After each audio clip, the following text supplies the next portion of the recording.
خدا کی قسم اس وقت تک عرب مطیع نہیں ہو سکتے جب تک اہل مکہ مطیع نہ ہو جائیں۔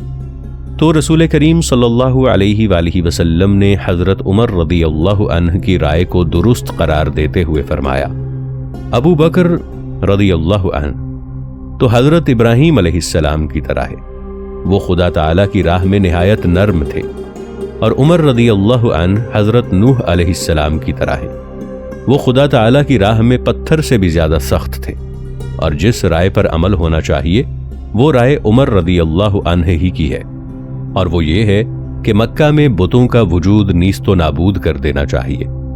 بالآخر یہ فیصلہ ہو گیا کہ رسول کریم صلی اللہ علیہ وآلہ وسلم قریش کی تادیب کے لیے ان سے جنگ کریں، کیونکہ انہوں نے صلح کی موجودگی میں خزاعہ کے ساتھ نہایت گھناؤنی خیانت کر کے عہد شکنی کی ہے، اور ان کے 23 بے گناہ آدمیوں کو قریش اور ان کے بکری حلیفوں نے مکہ کے اندر کعبے کے قریب قتل کیا ہے۔ منصوبے کو پوشیدہ رکھنے کا شدید التزام، باوجود کہ رسول کریم صلی اللہ علیہ وآلہ وسلم نے اپنے خاص اصحاب سے مکہ پر حملہ کرنے کے عزم کا اظہار کر دیا تھا، مگر آپ اس منصوبے کو پوشیدہ رکھنے کا سخت التزام کرتے رہے۔ شہروں اور دیہات میں رہنے والے مسلمان قبائل کے درمیان نفیر عام کے بعد اسلام کے 10,000 جانبازوں کی فوج جمع ہو گئی، جن کو ساتھ لے کر رسول کریم صلی اللہ علیہ وآلہ وسلم مدینہ سے روانہ ہوئے۔ فوج کے عام لوگوں کو بھی یہ علم نہ تھا کہ وہ کہاں جا رہے ہیں اور کس پر حملہ کرنے والے ہیں، مگر جب وہ مرز زہران پہنچے تو وہاں پر انہیں پتہ چلا کہ بتوں کے وجود کو ہمیشہ کے لیے ختم کرنے کے واسطے وہ مکہ مکرمہ جا رہے ہیں۔ رسول کریم صلی اللہ علیہ وآلہ وسلم کا اشتباہ پیدا کرنے کے لیے سریہ کو روانہ کرنا، دشمن پر اپنے منصوبے کے اخفاء کو زیادہ مضبوط بنانے کے لیے رسول کریم صلی اللہ علیہ وآلہ وسلم نے ہجرت کے 8ویں سال پہلی رمضان کو، یہ وہی مہینہ ہے جس میں فتح مکہ کی تکمیل ہوئی تھی، ایک فوجی سریہ نجد کی طرف بھیجا جو مدینہ سے مشرق میں واقع ہے، اور سریہ کو حکم دیا کہ وہ بطن عظم تک جائے۔ یہ اشجع کی وادی ہے جو قبیلہ غطفان میں سے ہے، یہاں پر پانی ہے جس میں چلنے والا یمامہ سے مکہ تک اس میں چلا آتا ہے۔ اس فوجی دستے کو اعلانیہ صورت میں مشرق کی طرف بھیجنے کا مقصد سب لوگوں کو اس وہم میں ڈالنا تھا کہ جو فوج مدینہ سے چلی ہے اس کا مقصود منطقہ نجد ہے، نہ کہ مکہ مکرمہ جو مدینہ سے جنوب میں واقع ہے۔ مورخین کہتے ہیں کہ جب رسول کریم صلی اللہ علیہ وآلہ وسلم نے اہل مکہ سے جنگ کرنے کی ٹھان لی تو آپ صلی اللہ علیہ وآلہ وسلم نے ابو قتادہ بن ربیع کو ایک سریہ کا سردار بنا کر بطن عظم کی طرف بھیجا، جو ذی خشب اور ذی المروہ کے درمیان واقع ہے، اور اس کے اور مدینہ کے درمیان 36 میل کا فاصلہ ہے، تاکہ آدمی یہ خیال کرے کہ رسول کریم صلی اللہ علیہ وآلہ وسلم اس طرف جانے کا ارادہ رکھتے ہیں اور اس کی خبریں بھی پھیل جائیں۔ پس سریہ اعلانیہ طور پر طے شدہ پروگرام کے مطابق چلا گیا اور اس وقت واپس آیا جب رسول کریم صلی اللہ علیہ وآلہ وسلم اپنی عظیم فوج کے ساتھ مدینہ سے مکہ کی طرف روانہ ہو چکے تھے۔ یہ سریہ آپ کو راستے میں اس جگہ پر ملا جسے السقیہ کہا جاتا ہے۔ مشتبہ افراد اور راستوں کی نگرانی اور مکہ کی طرف سفر کی رکاوٹ۔ جس طرح رسول کریم صلی اللہ علیہ وآلہ وسلم نے مشرکین مکہ سے اپنی فوج کی روانگی کی خبروں کو پوشیدہ رکھا، ایسے ہی آپ صلی اللہ علیہ وآلہ وسلم نے ان راستوں کی نگرانی کرنے کا حکم دیا جو مکہ کی طرف آتے ہیں، اور ہر اس آدمی کو روکنے کا آرڈر جاری کر دیا جو مشکوک نظر آئے۔ راستوں کی نگرانی کا کام حضرت عمر رضی اللہ عنہ بن الخطاب کے سپرد کیا گیا۔ مورخین بیان کرتے ہیں کہ حضرت عمر رضی اللہ عنہ رسول کریم صلی اللہ علیہ وآلہ وسلم کے حکم کے مطابق بطور نگران راستوں پر گھومتے پھرتے تھے اور محافظوں سے کہتے تھے کہ جو مشتبہ آدمی تمہارے پاس سے گزرے اسے میرے پاس لانا۔ باقی تمام راستے پرامن تھے سوائے اس راستے کے جو مکہ کو جاتا تھا۔ اس کی حفاظت ہو رہی تھی اور اس پر چلنے والے سے باز پرس کی جاتی تھی۔ ناظرین، آگے بڑھنے سے پہلے کامنٹ سیکشن میں ہمیں اپنی آرا سے ضرور آگاہ کیجیے گا کہ آپ کو ہماری یہ سیریز کیسی لگ رہی ہے۔ میں ہوں طاہر عبید چودھری۔ آئندہ آنے والی اقساط سے باخبر رہنے کے لیے ہمارے چینل کو سبسکرائب کر لیں اور ساتھ موجود بیل آئیکن کو ضرور کلک کر لیں۔ شکریہ۔ ملٹری پولیس کا راستوں پر سخت نگرانی کرنا۔ راستوں کی سخت نگرانی کی وجہ سے پوشیدگی کا منصوبہ نہایت کامیاب ہوا۔ اسلامی محافظوں نے کسی بھی مشتبہ فرد کو مکہ کی طرف سفر نہیں کرنے دیا۔ اسی وجہ سے مشرکین کو مکہ میں خبروں کا بالکل پتہ نہیں چل سکا۔ ان کو اس وقت ہی پتہ چلا جب لشکر نبوی صلی اللہ علیہ وآلہ وسلم مکہ کے قریب چھاؤنی ڈالے ہوئے تھا۔ وہ بہت پشیمان ہوئے اور اللہ تعالیٰ نے ان کے دلوں میں رعب ڈال دیا، تو انہوں نے فرما برداری اور اطاعت اختیار کرنے کا فیصلہ کر لیا اور رسول کریم صلی اللہ علیہ وآلہ وسلم اپنی فوج کے ساتھ بغیر کسی قابل ذکر مزاحمت کے فاتحانہ شان سے مکہ میں داخل ہو گئے۔ ایک صحابی کا جنگ کی خبر قریش کو پہنچانا اور ناکام ہونا۔ ایک مہاجر صحابی سے ایک ایسی غلطی کا ارتکاب ہوا، قریب تھا کہ اس سے حضرت نبی کریم صلی اللہ علیہ وآلہ وسلم کا وہ منصوبہ اخفاء تلپٹ ہو جاتا جو آپ اپنی عسکری چالوں میں اختیار فرمایا کرتے تھے۔ اس صحابی حاطب بن ابی بلتعہ نے خفیہ طریق سے قریش کو یہ خبر دینی چاہی کہ رسول کریم صلی اللہ علیہ وآلہ وسلم ان سے جنگ کا عزم کیے ہوئے ہیں۔ یہ صحابی بدری صحابہ اور سابقون الاولون اور ان مشہور جنگجوؤں میں سے تھے جو جنگ احد کے روز رسول کریم صلی اللہ علیہ وآلہ وسلم کے پہلو میں ثابت قدم رہے تھے۔ جب اسے اپنے خاص طریق سے پتہ چل گیا کہ رسول کریم صلی اللہ علیہ وآلہ وسلم اپنی فوج کے ساتھ مشرکین مکہ کی طرف جانا چاہتے ہیں، تو ذوف بشری نے، جس کا منشا اپنے اہل اور اقارب پر مہربانی کرنا تھا، اسے ایک عظیم خطا کے ارتکاب پر آمادہ کیا۔ اگر وہ سابق الاسلام اور اہل بدر میں سے نہ ہوتا تو اسے سخت سزا دی جاتی، یعنی وہ سزا جو ایک جاسوس کی ہوتی ہے اور موت کی حد تک پہنچتی ہے۔ اصحاب حدیث، مغازی اور سیر نے بیان کیا ہے کہ حاطب بن ابی بلتعہ نے مکہ کے 3 مشرک سرداروں صفوان بن امیہ، سہیل بن عمرو اور اکرمہ بن ابو جہل کی طرف لکھا اور انہیں بذریعہ خط یہ اطلاع دی کہ رسول کریم صلی اللہ علیہ وآلہ وسلم قریش سے جنگ کرنے کے لیے فوج کو جمع کر رہے ہیں۔ نیز مشرکین کے ان لیڈروں کو خط میں لکھا کہ رسول کریم صلی اللہ علیہ وآلہ وسلم نے لوگوں میں جنگ کا اعلان کر دیا ہے اور میرے خیال میں وہ آپ لوگوں کے سوا اور کسی سے جنگ نہیں کرنا چاہتے، اور میں چاہتا ہوں کہ میرا یہ خط تم پر ایک احسان ہو۔ اور اس خط کو قریش تک پہنچانے کے لیے اس نے ایک عورت کو کرائے پر حاصل کیا جسے سارا کہا جاتا تھا، اور خط پہنچانے پر اسے 1 دینار دینا کیا اور اسے کہا اس کو مقدور بھر پوشیدہ رکھنا اور معروف راستے پر نہ جانا، وہاں محافظ کھڑے ہیں۔ تو وہ متروک راستوں پر چلی جن پر محافظ نہیں تھے۔ یہ سارا بنی عبد المطلب بن عبد مناف میں سے کسی کی باندی تھی اور مکہ میں گلوکارہ تھی۔ سیرت الحلبیہ میں ہے کہ یہ رسول کریم صلی اللہ علیہ وآلہ وسلم کے پاس مدینہ میں آئی اور اسلام قبول کر لیا اور آپ سے غلہ طلب کیا اور ضرورت کی شکایت کی۔ رسول اللہ صلی اللہ علیہ وآلہ وسلم نے اسے فرمایا، تمہارے لیے گلوکاری کی آمدنی کافی نہیں ہوتی؟ کہنے لگی، جب سے بدر میں قریش کے آدمی مارے گئے ہیں انہوں نے گانا سننا چھوڑ دیا ہے۔ تو رسول کریم صلی اللہ علیہ وآلہ وسلم نے اس سے صلہ رحمی کی اور اسے کھانے کا ایک اونٹ بوجھ دیا۔ وہ قریش کے پاس واپس آ کر اسلام سے مرتد ہو گئی، اسی لیے یہ بھی ان لوگوں میں شامل تھی۔ نبی کریم صلی اللہ علیہ وآلہ وسلم نے جن کے قتل کا حکم دیا تھا۔ تو یہ متروک راستوں پر چلی جہاں پر محافظ نہ تھے۔ راستے کی بائیں جانب سیاہ پتھروں کی دراڑوں میں، یہاں تک کہ عقیق سے بڑی شاہراہ پر چل پڑی۔ یہی وجہ ہے کہ راستے کے محافظوں میں سے کسی کو اس کا پتہ نہ چلا اور وہ ذوالحلیفہ پہنچ گئی۔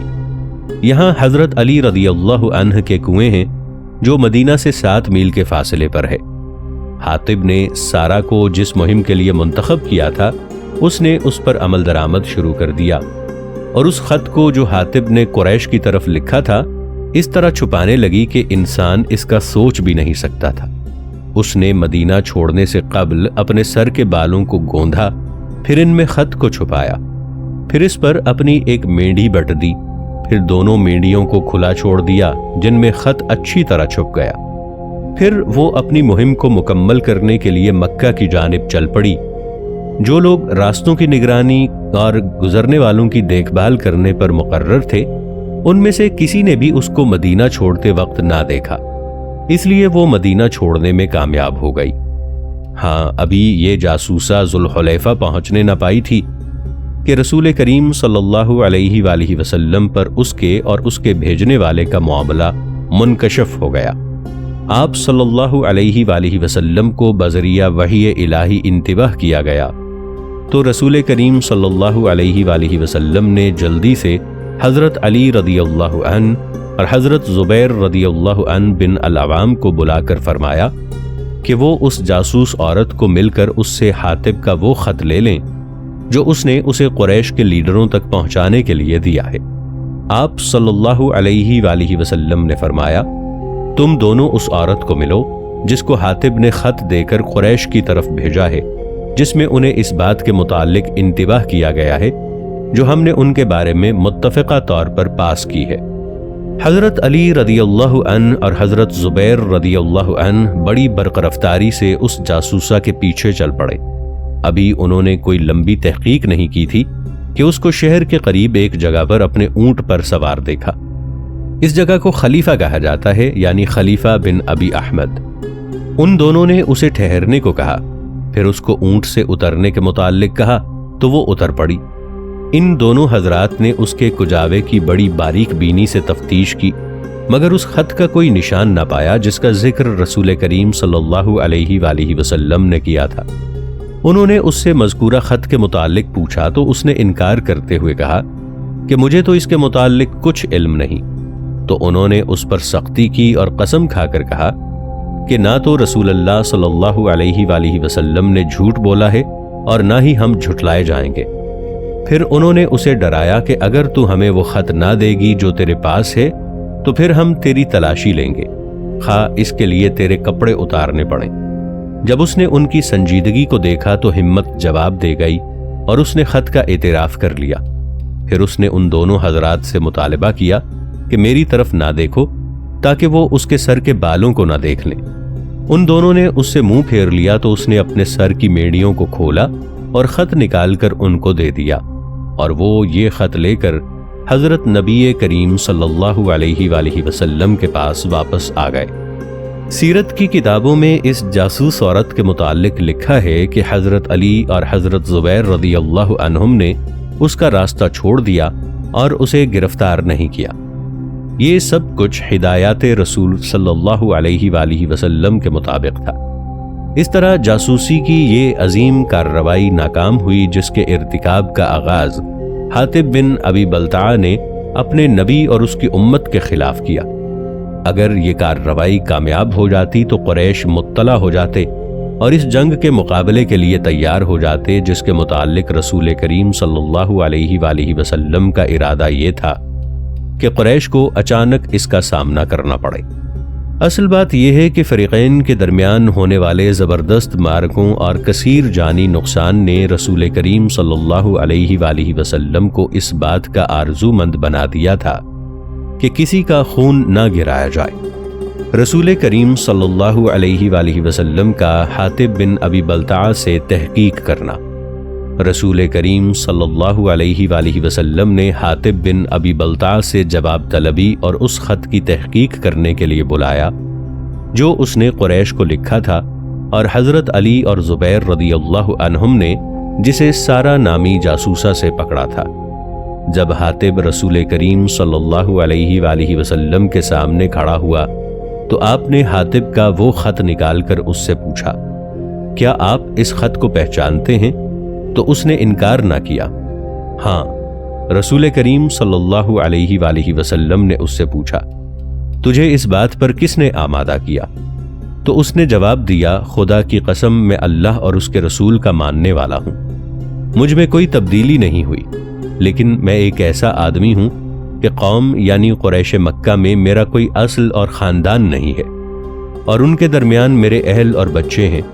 اور آپ صلی اللہ علیہ وآلہ وسلم کے ساتھ جو مہاجرین ہیں ان کے وہاں رشتہ دار ہیں جو مکہ میں ان کے اموال اور اہل کی حفاظت کرتے ہیں، اور میری کوئی رشتہ داری نہیں ہے، تو میں نے چاہا کہ میں ان پر احسان کر دوں تاکہ اپنے اہل کو بچا لوں۔ میں نے اسلام کے بعد کفر نہیں کیا، اور مجھے معلوم ہے کہ اللہ تعالیٰ ان پر اپنی جنگ مسلط کرنے والا ہے۔ میرا خط انہیں کچھ فائدہ نہیں دے سکتا۔ حضرت نبی کریم صلی اللہ علیہ وآلہ وسلم کا اس معاملے کو ختم کرنے کا حکم دینا اور حاطب کو معاف کرنا۔ حضرت عمر رضی اللہ عنہ بھی بوقت تحقیق حاضر تھے۔ انہیں حاطب پر غصہ آ گیا اور رسول کریم صلی اللہ علیہ وآلہ وسلم سے یہ کہہ کر اس کو مارنے کا مطالبہ کیا کہ یا رسول اللہ صلی اللہ علیہ وآلہ وسلم، مجھے چھوڑیے، میں ان کی گردن مار دوں کیونکہ اس نے منافقت کی ہے۔ مگر حضرت نبی کریم صلی اللہ علیہ وآلہ وسلم نے اس معاملے کو ختم کرنے کا حکم دیا۔ نبی کریم صلی اللہ علیہ وآلہ وسلم نے حضرت عمر رضی اللہ عنہ کی تجویز سے اتفاق نہ کیا بلکہ حاطب سے عفو درگزر کیا، کیونکہ اسلام کی طرف سبقت کرنے والے اور اس کا دفاع کرنے میں اس نے عظیم کارنامے سر انجام دیے تھے۔ اس لیے رسول کریم صلی اللہ علیہ وآلہ وسلم نے اس معاملے کو ختم کرنے کا حکم دیا، اور رسول کریم صلی اللہ علیہ وآلہ وسلم نے حاطب کو معاف فرما کر تحقیق کو انتہا تک پہنچاتے ہوئے فرمایا، اس نے تم سے سچ کہا ہے، اس کے متعلق اچھی باتیں کرو۔ پھر رسول کریم صلی اللہ علیہ وآلہ وسلم نے روئے سخن حضرت عمر رضی اللہ عنہ کی طرف کیا اور حاطب کی معافی کی تاکید کی، کیونکہ وہ رسول کریم صلی اللہ علیہ وآلہ وسلم کے ساتھ بدر میں حاضر تھا۔ ارشاد فرمایا، اور اے عمر رضی اللہ عنہ، تجھے کون بتائے، اللہ تعالیٰ نے بدر کے روز اصحاب بدر پر مطلع ہو کر کہا تھا، جو چاہو کرو، میں نے تمہیں بخش دیا ہے۔ اور حاطب بن ابی بلتع کے واقعے کے متعلق اللہ تعالیٰ نے یہ آیات نازل فرمائیں جن کا مفہوم کچھ یوں ہے، اے مومنو، میرے اور اپنے دشمن کو دوست نہ بناؤ، تم ان کو پیام محبت دیتے ہو۔ اس آیت میں حاطب بن ابی بلتع کے ایمان کی شہادت اور تاکید پائی جاتی ہے، کیونکہ یہ تنبیہ خصوصاً اس کے لیے ہے اور عموماً مومنین کے لیے، اس لیے کہ حاطب ہی نے انہیں یہ خط لکھ کر پیام محبت دیا تھا۔ مکہ پر حملے کے منصوبے کے اخفاء پر استمرار۔ حاطب بن ابی بلتع کی کوشش کی ناکامی اور جاسوس سارہ سے اس خط کی واپسی کے بعد جو اس نے قریش کو لکھا تھا، اخفاء کے منصوبے پر معمول کے مطابق عمل ہوتا رہا، اور رسول کریم صلی اللہ علیہ وآلہ وسلم کی وسیع جنگی چالیں قریش سے مخفی رہیں، یہاں تک کہ آپ اپنی فوج کے ساتھ مکہ کے قریب مر الزہران میں پہنچ گئے۔ اسی طرح عام صحابہ اور فوج کی بڑی تعداد کو جو 10,000 جانبازوں پر مشتمل تھی، یقینی طور پر پتہ نہ چلا کہ آپ ان کو کہاں لیے جا رہے ہیں اور ان کے ساتھ کس پر حملہ کرنا چاہتے ہیں۔ جنگی کارروائیوں میں سوائے شاذ و نادر کے ہمیشہ ہی سے کام لینا رسول کریم صلی اللہ علیہ وآلہ وسلم کا معمول رہا۔ یہ اسکیم دشمن پر کامیابی حاصل کرنے کے اہم وسائل میں سے ہے۔ بعض قبائل کے لیڈروں خصوصاً اعراب نے اس جہد کے متعلق جس کی طرف رسول کریم صلی اللہ علیہ وآلہ وسلم جانا چاہتے تھے معلوم کرنا چاہا۔ وہ پوچھتے تو انہیں تسلی بخش جواب نہ ملتا۔ جب فوج قدید میں پہنچی تو عینیہ بن حصن الفزاری جو مسلمان ہو چکا تھا، اس نے رسول کریم صلی اللہ علیہ وآلہ وسلم کو فوج تیار کرتے اور دستوں کے سالاروں میں جھنڈے تقسیم کرتے دیکھا تو پوچھا، یا رسول اللہ صلی اللہ علیہ وآلہ وسلم، آپ کہاں جانا چاہتے ہیں؟ رسول کریم صلی اللہ علیہ وآلہ وسلم نے صرف اتنا جواب دیا، جہاں اللہ چاہے گا۔ کعب بن مالک جو رسول اللہ صلی اللہ علیہ وآلہ وسلم کے شاہ سوار اور اسلام کے ناطق و شاعر تھے، انہوں نے کوشش کی کہ وہ صحابہ کے واسطے معلوم کریں اور رسول اللہ صلی اللہ علیہ وآلہ وسلم سے اس جہد کا علم حاصل کریں جس کی طرف آپ اس عظیم فوج کو لے کر جانا چاہتے ہیں، مگر انہیں بھی کامیابی نہ ہوئی۔ سیر و مغازی کی کتب سے مستفاد ہوتا ہے کہ رسول کریم صلی اللہ علیہ وآلہ وسلم نے خاموشی اختیار کیے رکھی اور آپ کے اصحاب کو کچھ پتہ نہ تھا کہ کہ آپ ان کو کہاں لیے جاتے ہیں، یہاں تک کہ حضور حرم کی حدود کے قریب پہنچ گئے۔